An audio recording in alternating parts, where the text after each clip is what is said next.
কিছুদিন আগে তোমাদেরকে আমার এই মাচাতে লাউ গাছ হয়েছিল, তার মধ্যে সুন্দর সুন্দর ছোটো ছোটো ফুল হয়েছিল, সেইগুলো দিয়ে একটা ভিডিও করেছিলাম।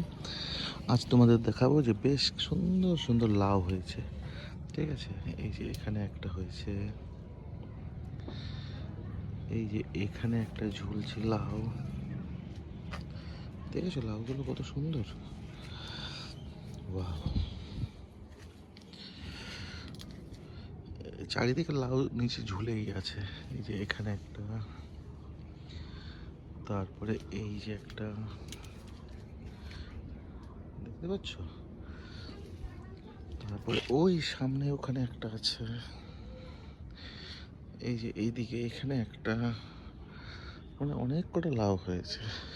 ওয়াও! কমেন্ট করে জানিও এই ধরনের ভিডিও ভালো লাগলে, আবার পোস্ট করব। আর সঙ্গে থেকেও সাপোর্ট করো। ধন্যবাদ সবাইকে।